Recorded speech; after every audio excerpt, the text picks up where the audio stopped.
我是四明成。对了，在这节课我准备基本上用全英文来授课。I'm going to start right now. Summarizing, I often think, is one of the most important communication skills you can ever learn in life. Because what summarizing basically is teaching you how to convey information in as short a space of time as possible, but at the same time as clearly as possible. Those of you who've listened to this series already will know that I often talk about the structure of stories. I talk about stories being like climbing the hill. You climb up the hill and you climb down the hill. At the bottom of the hill, when you start, you're at the beginning of the story. And then you start climbing up the hill. You start discussing background and then certain events. And you're leading up to the top of the hill. And the top of the hill is what we call the climax of the story. And the climax of the story is where either a problem is stated or the main point of the story is stated. And then you start climbing down the hill, and that brings about a solution to the story. Okay. So today we're going to be reciting, or not reciting, we're going to be trying to summarize the story of the year monster. Okay.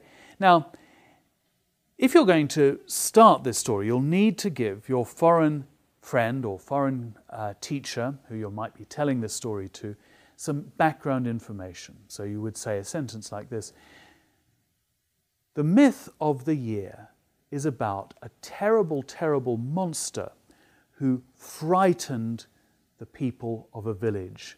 He ate their animals and he even ate some of the people. Okay, that gives you the basic background information that you need. And in fact, that background information also contains within it the seeds of a problem, because clearly in this story we're going to need to work out a way to deal with this terrible monster. Okay, and then the next sentence of the story starts like this: over time, people learned what the year monster was scared of.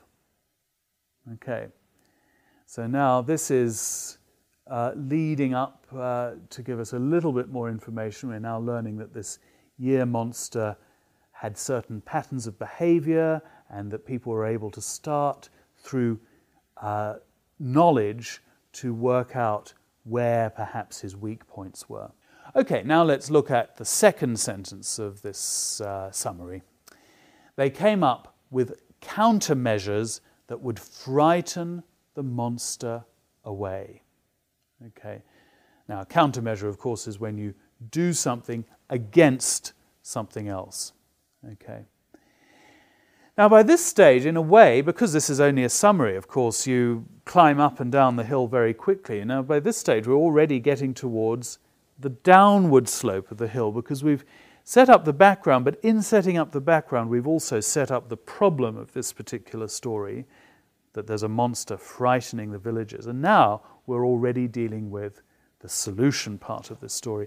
But this story is a little bit different from a lot of stories, because this is a story that's really not about the year monster. It's really about explaining the customs that happen during the Spring Festival period.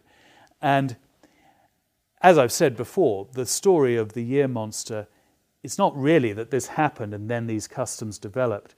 The customs go back, customs like visiting friends, having a big meal, having a celebration on New Year's Eve. Those customs go right back into the mists of time, and nobody really knows when they began. The story of year is really an invention that came hundreds of years later, maybe even thousands of years later, to explain after the fact where these traditions and customs came from. So when we're telling this story, it's not really like telling a normal narrative story. It's more like a kind of myth or an allegory. Okay. They would lock themselves away in safety, eating suppers that were ever more lavish to give them confidence. So this is the first of the countermeasures. So they locked themselves in their homes and they ate very, very big dinners in order to give them confidence to deal with this monster. And that's, of course, the explanation for the big meal on Chinese New Year's Eve. Okay. Then the next sentence says, people also believe that the year monster feared the colour red and loud noises. That countermeasure, which involved setting off fireworks, 放鞭炮, is the explanation for the other great feature of Chinese New Year, which is setting off of fireworks. And then in this summary, we're going to finish off by explaining the myth. We're not really going to finish the myth, because the year monster story, as I say, it's more a story to explain things. And so it doesn't really have a conclusion. The conclusion of the story is just, well, they used these countermeasures and the year monster didn't disturb them anymore. But I think if you're telling this story to a foreign friend, you really want to tell it in the context of explaining the Chinese New Year. So the last sentence of our summary is going to be, in this way, this myth was used to explain the traditions of Chinese New Year. Okay, so in just a few sentences I've encapsulated what the story of Nian, or the year monster, is, and I've also given a little bit of background as to how this myth was used to explain the traditions in Chinese New Year. Let's listen, though, to all of these sentences again. I'm going to go right back to the beginning of this summary, and we're going to start with the first sentence, and I'm just going to read from the first sentence through to the last sentence. Over time, people learned what the year monster was scared of. They came up with countermeasures that would frighten the monster away. They would lock themselves away in safety, eating suppers that were ever more lavish to give them confidence. People also believed that the year monster feared the colour red and loud noises. In this way, this myth was used to explain the traditions of New Year. Okay, so now you've seen, in just a few seconds, we have conveyed this whole story. And this is really important, because if you're chatting with foreign friends, they're very, very likely to ask you about Chinese New Year. It's probably the first festival that any foreigner learns about China. And they will be interested to know, why is it that you light off firecrackers? Why did this tradition develop of having a big meal on Chinese New Year? Now, if you get questions like that, there's no way you can pick this book out of your pocket, because you probably won't necessarily have it with you when you happen to be talking to a foreign friend, and you wouldn't then be able to read it all out. And you are unlikely to be able to memorize the whole story, and even if you did, your foreign friend might not be looking for such a long answer. He just wants to chat with you and converse with you.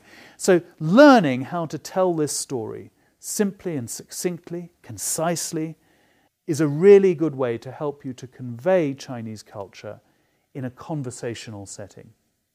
Okay, so that just about does it for this class. I hope you've been enjoying it. But before I go, I'm just going to leave you with a question that your teacher for the third class, the next class, Mr. Zhou, has left for you. It is, what did the year monster eat? You can find the answer in this book, and if you listen again carefully to the summary that we've just been talking about. But you'll get an answer in the next class. Mr. Zhou will be taking you, as I said, in detail through the English version of this text, sentence by sentence. But at the beginning of that class, he'll be discussing this particular question. Okay, that's it from me.